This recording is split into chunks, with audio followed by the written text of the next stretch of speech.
Welcome back to city news. Tenali municipal chairperson Radhika Ramesh Aithanagar లో పారిశుద్ధ్య పనులను పర్యవేక్షించారు.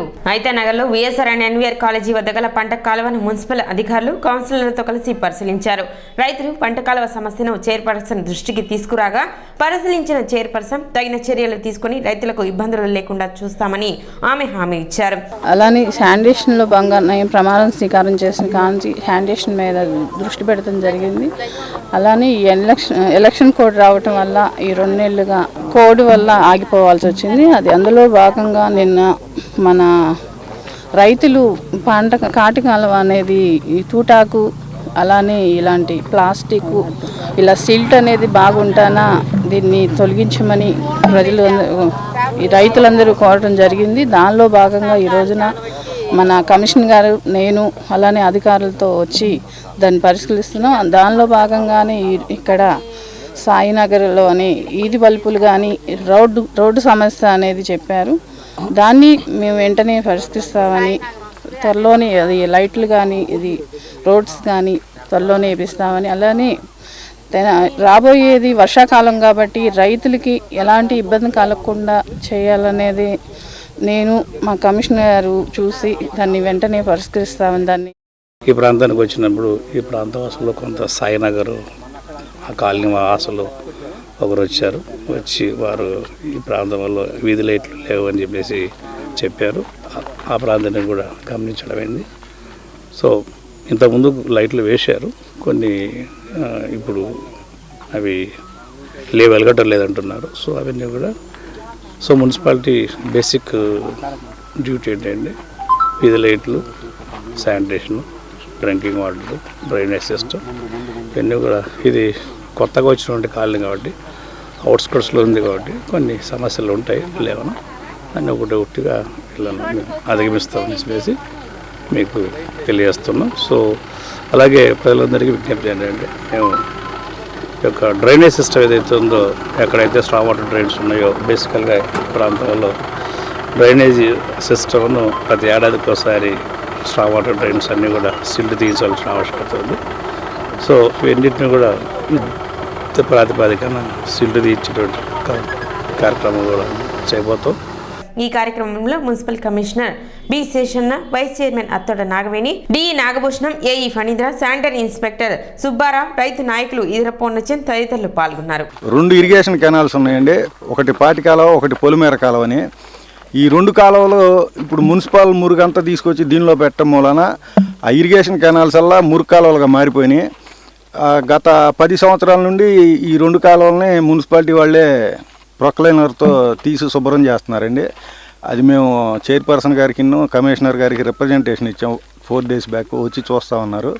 అందుకని ఈరోజు వచ్చి దాదాపు ఒక 1 hour పైనుండి చూశారు. దీనిలో ఈ పరిస్థితి బాగా అర్థమవుతుంది, దాన్ని ఇమ్మీడియట్గా చేయిస్తామని చెప్పారు. వాళ్ళు వచ్చి పరిశీలించినందుకు మా ధన్యవాదాలు తెలియజేసుకుంటున్నాం రైతుల తరఫున. గత 4 సంవత్సరాలు బట్టి మేము ఇక్కడ చాలా ఇబ్బంది పడుతున్నామండి. రహదారి సౌకర్యం లేక, విద్యుత్ అలా సౌకర్యం లేక ఇబ్బంది పడుతున్నామండి. కొంచెం ఆ సౌకర్యం కల్పించమని కోరుకుంటున్నామండి మున్సిపల్ చైర్మన్ గారిని, కమిషనర్ గారిని. వీధి దీపాలు కూడా కావాలండి మాకు. వీధి దీపాల సమస్య కూడా ఉందండి. నైట్ ఏంటంటే విష సర్పాలు వస్తున్నాయి ఇక్కడ. కొంచెం వీధి దీపాలు సౌకర్యం కల్పించమని కమిషనర్ గారిని కోరుకుంటున్నాను. పాటికాల సందర్భంగా మేమందరం మరి ఇక్కడ ఈ ప్రాంత ప్రజలు కోరిన రీతిగా వ్యవసాయదారులందరూ వచ్చి మరి అడిగారు.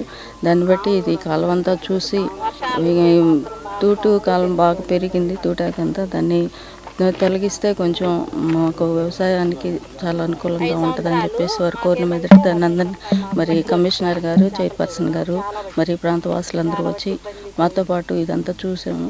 త్వరలోనే దీన్ని చర్య తీసుకొని దీన్ని బాగు చేయడానికి కమిషనర్ గారు, చైర్పర్సన్ గారు ముందుకు. అసహనానికి పరాకాష్ట దాడులు చేయడమేనా? అవును అంటున్నారు తెనాలిలోని కొందరు వైసీపీ నాయకులు. వివరాల్లోకి వెళితే స్థానిక మార్స్పేట 22వ వార్డుకు చెందిన కౌన్సిలర్ దుబాయ్ బాబు, అతని అనుచరులు అదే వార్డుకు చెందిన జనసేన, టీడీపీ కార్యకర్తలపై అసహనం వెళ్లగక్కుతూ ఓరవలేనితనంతో గుంపుగా వచ్చి మీ వల్లేనేరా వార్డులో వైసీపీకి ఓట్లు పడలేదంటూ గురువారం రాత్రి జనసేనకు చెందిన అదే వార్డుకు చెందిన తన సామాజిక వర్గానికే చెందిన యువకుడిపై కత్తితో దాడి చేశారు. బాధితుడికి కత్తి పొట్టపై గిసుకుపోయింది. ఈ దాడిని ప్రతిఘటిస్తూ వారిపై చర్యలు తీసుకోవాలని 3 టౌన్ పోలీస్ స్టేషన్లో ఫిర్యాదు చేసిన కేసు నమోదు చేయడానికి, దుండగులను అరెస్ట్ చేయడానికి 3 టౌన్ పోలీసులు మీనమేషాలు లెక్కిస్తున్నారని బాధితులు ఆరోపిస్తూ గురువారం రాత్రి 12 గంటల నుండి అర్ధరాత్రి దాటే వరకు 3 టౌన్ పోలీస్ స్టేషన్ ఎదుట బైఠాయించారు. "వీ వాంట్ జస్టిస్, న్యాయం చేయండి, దుండగులను అరెస్ట్ చేయండి" అంటూ నినాదాలు చేశారు. అయినా పోలీసులకు అవేమీ పట్టలేదు. గత 4 ఏళ్లుగా వైసీపీ నాయకులకు దాసోహం చేసిన పోలీసులు ఇంకా నిద్ర నుంచి మేల్కొన్నట్లుగా లేదు. ఇలా దాడులు సంస్కృతిని ప్రోత్సహించరాదని, తమకు న్యాయం చేయాలని బాధితులు ఆందోళన వ్యక్తం చేస్తున్నారు. ఎట్టకేలకు 3 టౌన్ పోలీసులు తెల్లవారాక విచారించి అరెస్ట్ చేస్తామని, కేసు నమోదు చేస్తామని హామీ ఇవ్వడంతో బాధితులు, వారికి అండగా వచ్చిన జనసేన, టీడీపీ కార్యకర్తలు, మహిళలు, ఆ ప్రాంత నాయకులు వెనుదిరిగి వెళ్లారు. ముఖ్యంగా బాధితులు గతంలో అదే వార్డులో కౌన్సిలర్ దుబాబాబు ఫోన్ చేస్తే వచ్చి వారు చెప్పిన వారిని అక్రమంగా పోలీస్ స్టేషన్లో కూర్చోబెట్టిన 3 టౌన్ పోలీసులు ఇప్పుడు దాడి జరిగినా పట్టించుకోరా అంటూ పోలీసులను ప్రశ్నించారు. ప్రశాంతతకు నిలవైన తెనాలి పట్టణంలో దాడుల సంస్కృతిని అణిచివేయకపోతే పెను ఇబ్బందులు ఎదుర్కోవాల్సిన పరిస్థితి ప్రజలకు ఏర్పడుతుందని ఆ ప్రాంత ప్రజలు వేడుకుంటున్నారు. మాది స్థానిక 22వ వార్డు మారిస్పేట తెనాలి. మా వార్డులో మేమంతా గెలిచిన ఆనందంలో ఒక చోట నిలబడి ఏ విధంగా కష్టపడ్డాం, ఏ విధంగా గెలిచాం, ఏ విధంగా ఎన్నెన్ని ఒడిదుడుకులు ఎదుర్కొని ఈ స్థాయికి వచ్చామనే చర్చించుకుంటూ ఆనందపడుతున్న సమయంలో మీరందరూ మాకు ఓట్లు వేయలేదు, మీ అందరి వల్ల మేము ఓడిపోయామనే కక్షతో వైసీపీ కౌన్సిలర్, అతని యొక్క అనుచరుల్ని, వాళ్లే కాకుండా ఇతర వైఎస్ఆర్సీపీ నాయకులు ఇతర వార్డుల్లో నుంచి కూడా పిలిపించుకొని ఒక్కసారిగా ఆకస్మిక దాడికి పాల్పడ్డారు. ఆ దాడిలో నా సోదరుడైన షేక్ గౌస్ని ఒక వెపన్ కత్తి లాంటిది తీసుకొచ్చి అతని మీదకి దాడి చేయసాగారు. అతన్ని కాళ్ళు చేతులు ఒకళ్ళకొకళ్ళు పట్టుకొని కత్తితో అతనికి గాయం కూడా చేశారు. పొట్ట మీద గాయం తగిలింది. చిన్న రెప్పపాటున తనకి రెప్పపాటు దీంట్లో అతనికి మిస్ అయింది. ఈ యొక్క వాటిని సృష్టించి ఇనుప కత్తిని తీసుకొని ఇలాంటి ఆయుధాలు తీసుకొచ్చి వాళ్ళు దాడులకి పాల్పడటం అనేది ఇది చాలా దుర్మార్గం. చట్టం మీద ఉన్న గౌరవంతో ఈ రోజు వచ్చి స్థానిక 3 టౌన్ పోలీస్ స్టేషన్లో కంప్లైంట్ ఇచ్చి వారి మీద యాక్షన్ తీసుకోమని చెప్పి కోరగా మేము వచ్చి దాదాపుగా 4 గంటల పాటు అవుతున్నా కానీ ఇంతవరకు వాళ్ళని అరెస్ట్ చేయటం కాదు కదా, కంప్లైంట్ రిజిస్ట్రేషన్ చేయటం కూడా జరగలేదు. మాకు పోలీసులు న్యాయం చేస్తారా లేదా అని చెప్పి మేము గట్టిగా ప్రశ్నిస్తున్నాం.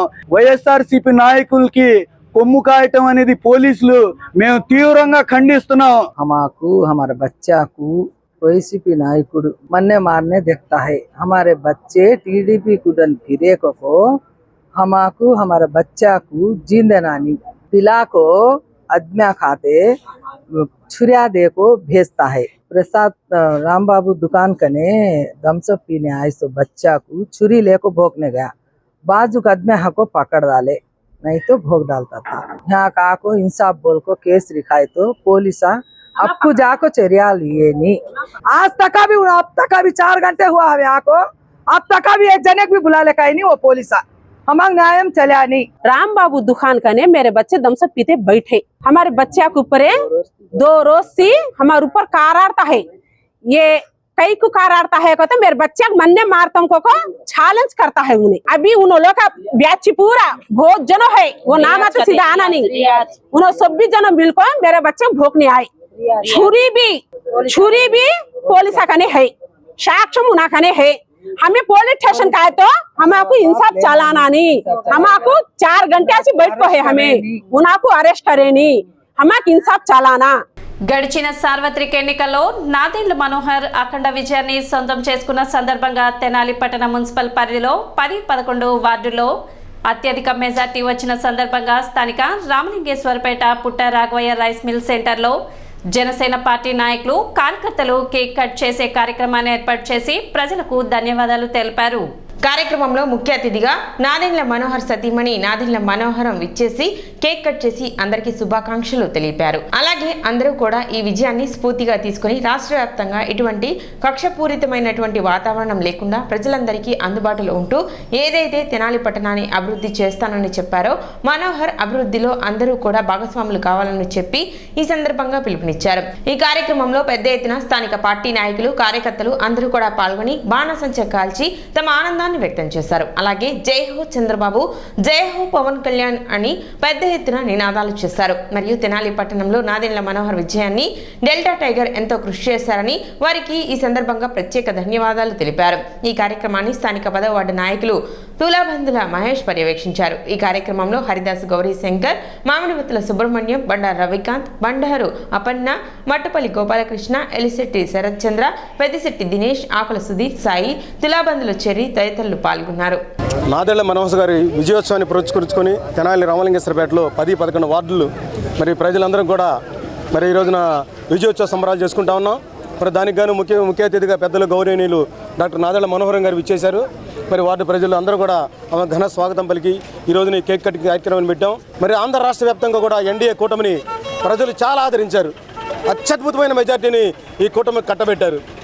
రాష్ట్ర చరిత్రలో ఎన్నడూ లేని విధంగా తెలుగుదేశం, జనసేన, బీజేపీ కూటమిని ప్రజలు నమ్మారు, బలంగా నమ్మారు. ఎందుకంటే ఈ 5 సంవత్సరాల పాలనలో ఈ విధ్వంసాలు, ఈ అరాచకాలు చూసి తట్టుకోలేని ప్రజలు నమ్మకంతో చంద్రబాబు నాయుడు గారి నాయకత్వాన్ని, పవన్ కళ్యాణ్ గారి నాయకత్వాన్ని, బీజేపీ నాయకత్వాన్ని ఖచ్చితంగా నమ్మారు. భవిష్యత్తులో వారి నమ్మకాన్ని వమ్ము చేయకుండా ప్రజలందరికీ కూడా మంచి చేసే విధంగా, ఈ రాష్ట్రంలో సుపరిపాలన తీసుకొచ్చే విధంగా, యువతకు ఉద్యోగాలు తీసుకొచ్చే విధంగా, మహిళలకు ఆసరా తీసుకొచ్చే విధంగా, పరిశ్రమలు తీసుకొచ్చే విధంగా అన్ని విధాలా కూడా మరి నాయకత్వం పనిచేసి ఈ రాష్ట్రాన్ని ముందంలో ఉంచుద్దని ఈ సందర్భంగా తెలియజేసుకురు. సిటీ న్యూస్ ముగించే ముందు ముఖ్యాంశాలు మరోసారి.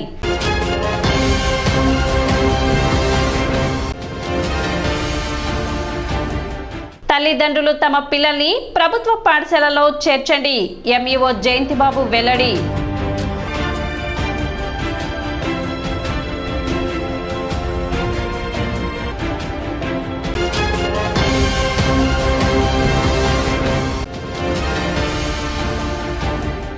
ఘనంగా బొల్లిముంత శివరామకృష్ణ 20వ వర్ధంతి వేడుకలు.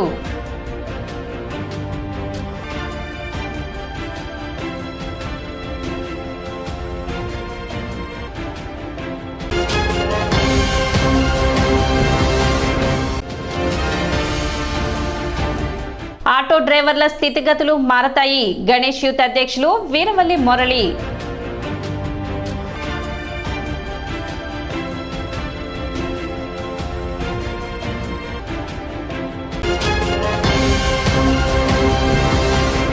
సిటీ న్యూస్ ఇంతటితో సమాప్తం. నమస్కారం.